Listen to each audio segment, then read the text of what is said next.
বাপরে খাল কত বড় বে আরে বড় ছাগল আছে রে বলছি দাদা শুনুন একটু বলছি জুয়েল হাজির বাড়ি কোনখান গো জুয়েল হাজি? হ্যাঁ ওটা জুয়েল চিটিং। চিটিং হ্যাঁ তোর বাড়ি কোনখান এই যে ওখানটা। এখানটা তোর বাড়ি হ্যাঁ ঠিক আছে দাঁড়া একটু দাঁড়া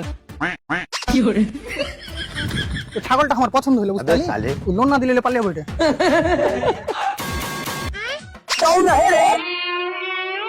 স্যার আমাদের কোম্পানি লসে চলে গেছে শুনে খুব দুঃখ হইলো, তাহলে কাঁদে আর কোনো লাভ নাই, তুই কোম্পানির পেছনে পেছনে চলে যা। বেশি না বলকে তুই যে আমার কোম্পানি থেকে লোনটা নিয়েছিলি ওটা ফেরত দে বাল, লোনের টাকা আমার কাছে নাই, আমি আমার শালাকে দিয়ে দিয়েছি। লোনের টাকা তোমার শালাকে দিয়েছো ওটা তোমারই টাকা আমার টাকা তো তুই আবার চাচ্ছিস কেন?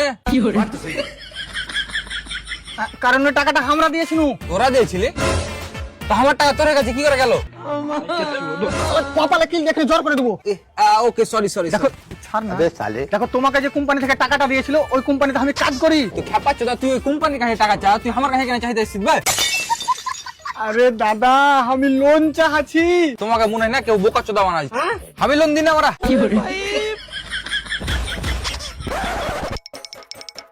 বন্দে মাতরম আরে বারা আমি কোম্পানির লোনের টাকা চাচ্ছি তোকে তো আমি আগে বুনু ওই টাকা আমার শালাকে দিয়ে দিয়েছি।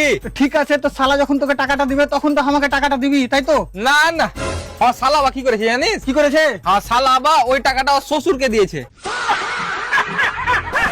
আরে গান্ড ফাট গে ঠিক আছে তোমার শালার শ্বশুর যখন ওই টাকাটা তোমার শালাকে দিবে তখন ওই টাকাটা তোমার শালা তোমাকে দিবে তারপরে তো তুমি ওই টাকাটা আমাকে দিবে নাকি না না, তখন আবার আমি ওই টাকাটা আমার ছোট শালাকে দিব।